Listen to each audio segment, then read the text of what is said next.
What's good, everyone? Welcome back to another episode of Barrier Breach, and this time around we are covering a game I just recently played called Night of the Consumers. If you don't know what the series is, here on Barrier Breach we go out of bounds in some of our favorite indie horror games where we attempt to find secrets as well as hidden game mechanics that developers don't want us seeing. I will say that this Barrier Breach is a little more special because we were able to bring back a lot of hidden things as well as gather never before seen footage of Night 2, so please stick around till the end if you want to see that. As always, thank you all so much for watching and I hope you enjoy. Kicking things off with the menu screen, you can see that this is an actual 3D rendered game object rather than just an overlay, which is very nice to see. The Night of the Consumers logo appears to have been duplicated several times and placed on top of each other, which is how they got that 3D effect when looking at it from the menu. Another really cool thing is that the navigation menu is also a 3D model that you can physically see cycling through the different options here from the side. Lastly, before we explore the surrounding area, here is how the level select screen looks like. This follows the same philosophy as the navigation menu, and we can see that these are tiny little simplified 3D renders of the inside of the store. This reminds me heavily of some puppet combo games which also do the same thing with the level select by having a very condensed and small version of the actual inside or outside of the level. I love when games use full 3D models for every asset, even ones we only get to see from one angle. They could have totally gone away with just adding a game overlay that achieves and looks the same for the most part, but it's that added depth that makes the game feel so much more alive and immersive. Taking the camera and zooming out, we are now finally able to see the entire menu screen environment in all of its glory. The parking lot and in general, everything behind the camera is quite large for something we never get to see. Maybe at some point we get to explore the outside of the store in a future update, which is why Germfood decided to take the extra effort in modeling this entire thing and making it this big, but who knows. I guess that's just something we have to wait for. For now, let's just see what the outside of the store has to offer. So here we have this cooler which holds drinks, which is an asset we see used inside of the store. I'm not sure what it's doing out here, but it's cool I guess. Next we have the game manual, which is far off to the left of the menu screen. It's kind of hard to read, but on the left we have basic information sections commonly seen in video game manuals such as precautions, health warnings, and piracy. And on the right we have the actual contents, which include a ton of options related to the game. I'm actually not sure how to get to this screen through regular gameplay, so my guess is that this was maybe an outdated loading screen, but I'm not sure. Video game manuals are becoming much more of a lost art that we rarely see nowadays, so it's always nice to see when game developers go through the extra effort of creating one, even if it's as simple as this. Next, right underneath the logo and navigation screen is a welcome render that is placed underneath the whole map. This game has been through a few updates, some changing and removing things, so I'm not sure if this was previously used in a past version, so definitely let me know if it was in the comments below. Following that, we have the back left of the store, and as you can see, there are some textures placed onto the ground.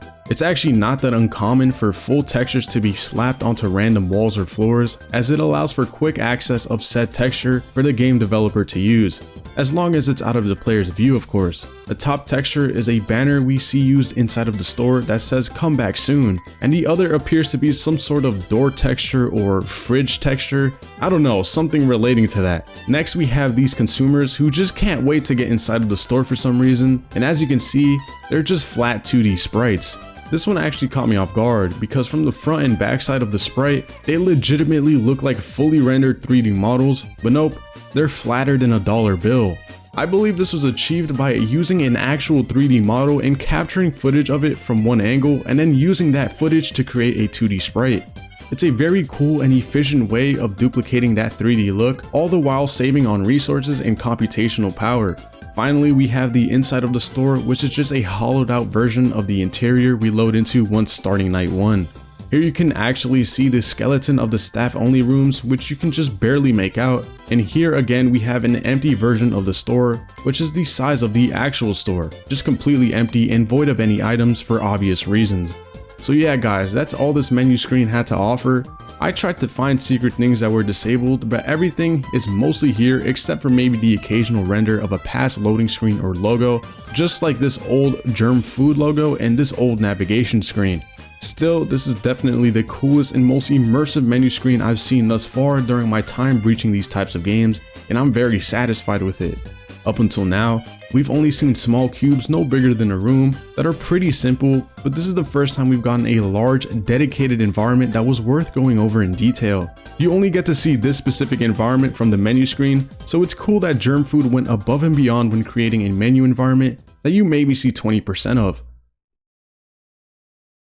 So we make it to the meat and potatoes of the actual game, and that's of course night 1, which takes place inside of the store. The skybox has been replaced by this ceiling tile texture. I'm not really sure why, but maybe this is only in my version of the game. Here we have our player model, which takes the form of just hands and arms. I wasn't expecting a full model since how we look like isn't really relevant to the game, but it's still cool seeing floating arms like this since this is obviously not how it's intended to be viewed. I know you can see this when placing the backpack into the locker, but there are 2 Baldi's Basics textures on either side of the bag, and it's just a cool little Easter egg. Next we have a staff only room that actually leads into a hallway, but it's obviously not detailed or anything, just a simple hallway. After that we have a white and pink cube that are right next to each other just outside of where we spawn at. Cubes like this are also pretty common to find somewhere out of bounds in video games, but I'm not entirely sure of their purpose, so if anyone would like to let me know, please do. The manager door kinda leads to another room too, but it's empty as expected, so who knows, we might be able to enter it at some point. Lastly, there is another staff room that we're unable to enter, and this is how the inside of that looks like. Unlike other locked rooms, this one seems to actually have random stuff inside of it, such as pizza boxes on the floor, a toilet, a refrigerator, and a drawer with a TV on top of it. Do you think this is a scrapped area, or is there more to it? We are going to revisit this later, so don't worry. So Jimmy exits through this door, and as you can see, there's actually somewhat of a path that leads to this back section of the store that holds the trash bins and trash cans. This is what I love to see. You would never be able to see these trash cans through regular gameplay, but they're still here anyways. Again, further showing how much detail Germfood puts into their games. Finally, for our last secret, we have this hidden employee that's in the starting room, and I don't think anyone has seen her before. This employee has a name tag that says her name is Nina, and I just love the way she looks. I'm not sure why she was removed in the final version, but I actually think this is a character we encounter at a later night. She wears the same work clothes that we wear, which you can tell by the top, which is the same color. This is so cool to see, and I was so happy I was able to bring her back into the map so that I can show you all. It's things like this that make Barrier Breach so interesting. Just being able to see things that are secretly hidden to the player, as well as cut content such as this. I wasn't able to interact with Nina unfortunately, but that's okay. I didn't expect anything but the model to be present in this version of the game, so let's move on to the main section. So one thing I love doing is watching cutscenes from different perspectives. Here we have the intro cutscene that sets the vibe for the rest of the game, and it's of course of Jimmy being ambushed by a bunch of consumers, and I'm going to play it for you all. Again, I know we've all seen it, but it's very interesting getting to watch it unfold live like this.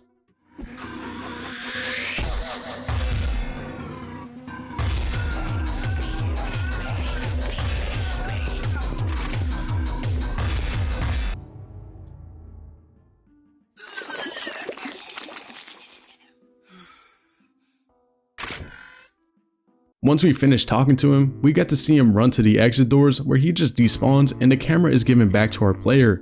Sadly, there is no animation of Jimmy continuing to run outside, but the doors did manage to stay open, which feels very cursed and odd. Oh, and no, I was not able to walk out either. So if you remember from earlier, we got up close to these customers that were banging on the front entrance of the store, and there were 2D sprites, but this time around there are actually the fully rendered ones. For some reason, all of these models have the eye texture on each of their back left eyes, which I found to be quite creepy and odd, but you wouldn't be able to notice them when looking at them from the inside. I never actually took the time to look at these guys, and now getting close to them, I am really weirded out by the way they look. There are 13 of these customers out here, with one of them being hidden behind a texture way out here. So here is the main attraction, which is of course the inside of the store, where we spend a long time trying to stock all the shelves while dodging annoying customers. This was probably my favorite part to record, since watching the customers running around and being super random was just an absolute treat to watch. Rather than just show you all the store that you've seen a million times, I'm actually going to dedicate this part to just the customers and the tomfoolery that they end up doing. I know it's pretty difficult to really get a good look at these consumers in their natural state while they're not chasing you, so just sit back and watch the chaos unfold.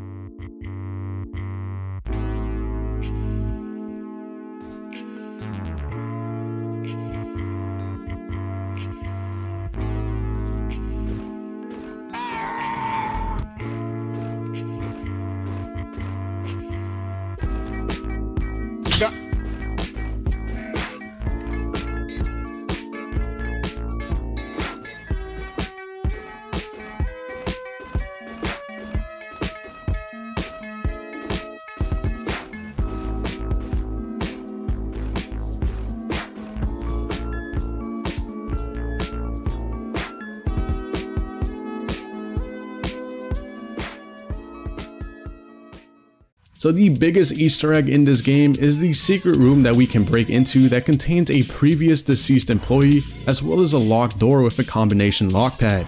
Do you know what lies beyond this door? Yeah, nothing. It's a bummer that there's actually nothing back here, but perhaps this will change in a future update. Another really cool secret I would like to show you all is this unused consumer called Shoplifter. His model isn't fully finished, which you can probably tell by the missing back part of his head, but he's still fully modeled for the most part.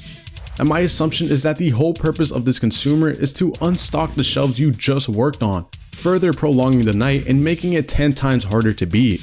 Now I actually think that he was removed from this night because let's be real, he would have made this night infinitely harder than it already is. You can probably tell that this model doesn't have any animations, so he's just stuck in this frozen running position, which causes him to just glide around the store. With that being said, he does make a return later on in the video, so stick around to the end if you want to see more of him. Finally, I decided to remove all of the store merchandise, leaving the inside somewhat empty. This really gives you an idea of just how large the inside of the store is, and to be honest, it's just barrier breach tradition to do stuff like this, because why not? Before we move on to the home section, I just wanted to say that I was very impressed with the amount of content I was able to record in this one section, given how small and straightforward it is. Even though it's only the inside of a store, the amount of things that are hidden as well as the consumers running around made this a lot more interesting to watch. I thought that there wasn't really going to be anything to record besides the store from different angles, but as you can see, it was quite entertaining following the consumers around, especially that crazy baby who has the strength of a linebacker for some reason. As you all know, once you beat night 1, you are able to explore your home. Even though it's pretty tiny, there's still a lot of secrets hidden in this environment that I would like to show you all. So the first thing worth going over is this random bootleg PS2 game cover that's just floating above the house for some reason. I'm not sure if this was used as an asset in the game, but I still kind of found it funny. Next is this large random texture that hovers over the entire environment. And just out here is the remains of the writing and cracks of the wall of that hidden secret Easter egg room that we looked at earlier. This makes me believe that the store would be somewhere in this area, but I could not get it to spawn in. Sticking outside, I was able to bring back a ton of hidden assets, such as these extra buildings along with some cars and street lamps that are hidden all the way back here and out of the player's view. My best guess is that this is all part of the full game and maybe part of the larger story, which will probably involve us going outside of our apartment at some point. There is clearly supposed to be a street here, which makes me believe that there will be another environment dedicated to just the outside. So as for actual hidden things, here we have this plate that's on the wall for some reason, these shells that glitch into the fridge, this floating spider plant, and finally some extra toilet paper. Next we have this really creepy shaded pizza man who's just waiting right outside of the door the entire time. Now in my gameplay, I swear I tried interacting with the door but nothing happened, although I've seen in previous versions of the game that there is actually a cutscene, so don't worry, I will show you all that towards the end of this section. I was able to bring back these hidden walls, which were probably used in a past version. These really change up the look of the apartment, although I'm sure that it was scrapped at some point and changed into the model that we see now. Following that, we have a ton of boxes placed randomly throughout the apartment, and I'm not sure why these are here. These aren't even moving boxes or anything. These are the same ones from the store that we used to stock the shelves. I'd like to think that our player is so traumatized from the retail experience that he begins to literally hallucinate these stocking boxes in his own home.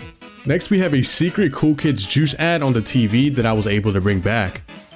Finally, before I show you all the cutscene and wrap up this section, here is a very random sequence of the Cool Kids Juice pouring into the apartment at a rapid pace. This one caught me off guard and sort of scared me when I enabled it. I believe this whole thing is called Cool Kids Juice Hallucination, or something along those lines. Given enough time, the entire apartment begins to flood with the juice, and our player begins to drown in it.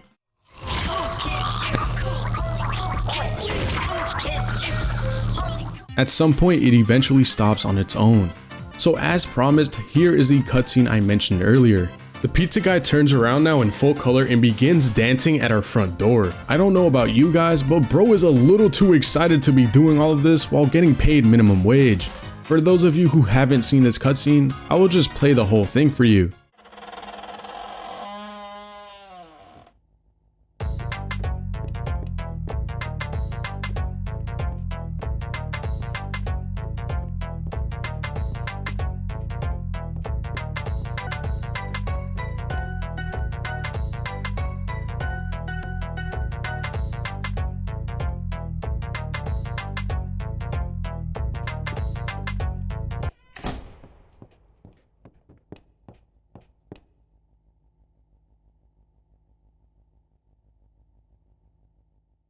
Once that is over, we get handed the pizza where we are prompted to place it on the table, which then we could eat. So the biggest breakthrough I was able to achieve was getting to load into night 2, which is probably the first time anyone is seeing this. I was so shocked that night 2 is actually somewhat complete, although there are a ton of things still missing, but this is still going to be very interesting to go over. So when you spawn in, you might notice that our player model now has a cup of coffee in his right hand. Also, the locked room I showed you all earlier is actually open now for this level, and it's very cool finally being able to enter this room. A lot more things were added to the room, and this just gives me hope that later levels would begin to open up more of those staff only rooms that are just so tempting to get into. Unfortunately, this appears to be the only new room that opens up, besides the actual layout of the store, which is completely different in this night. So before I show you all the layout of this new level, I just wanted to introduce you all to the brand new consumers exclusive to this night.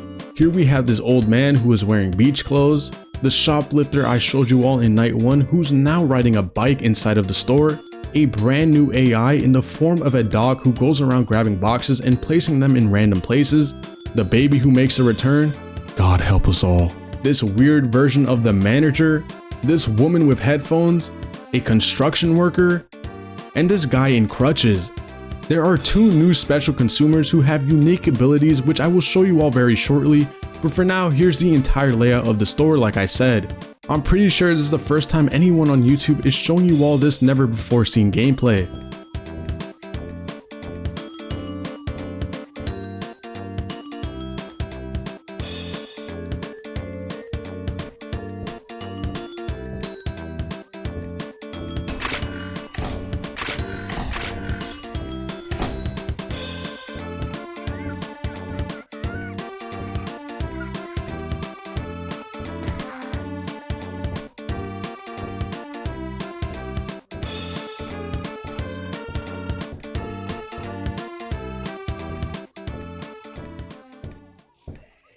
So as I mentioned earlier, there are 2 consumers who have special abilities, and the first one I'm going to showcase is this big yucky guy with his belly sticking out. So this guy's whole thing is that he goes around throwing up onto the floor, leaving behind a disgusting pungent puddle of goo. This puddle actually plays into part of this night's mechanics, which I believe involve having to clean it up while you're going about stocking the shelves. If you noticed earlier, a new HUD element was added on the bottom left side of our screen that displays a very similar throw up symbol that can increase in number until it reaches 100%, where it then causes your screen to turn a shade of green. This guy literally has no chill. He'll keep on throwing up infinitely, adding a new gameplay element which is always nice.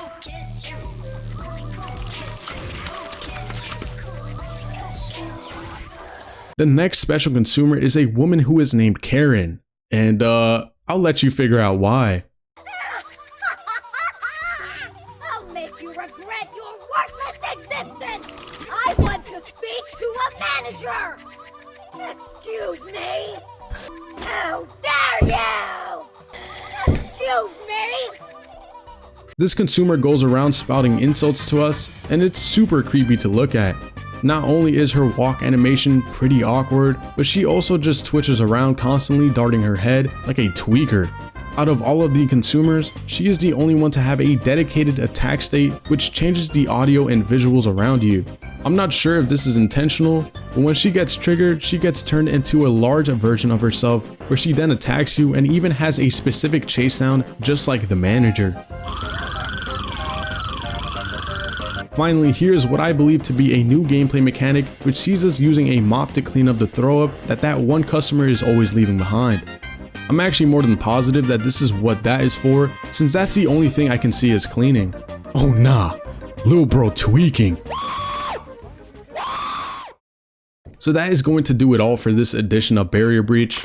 I know I just played this game on my channel, but the second I finished playing it, I knew I wanted to breach it, and I'm so happy that I did. I had no idea that there would be so many secrets for me to show you all, as well as the fact that we got to explore night 2, which I don't think anyone has showcased before. Of course, this night is not finished, so please excuse any bugs or glitches that you might have seen during this showcase. There's a reason why night 2 has not come out yet, but I still wanted to give this game's community justice by providing a quick preview of what this night has to offer. I actually debated removing this part altogether as I did not want to showcase unfinished parts of the game that are still being worked on, but in the end I don't think it really matters, and this game is going on 4 years old now. The level is still buggy and you are not able to finish the night, but still, this is kinda what Barrier Breach is for, and I don't imagine this video will get a ton of views anyways. As always, it's been your boy Blind, and I'll catch you all in the next one. Peace.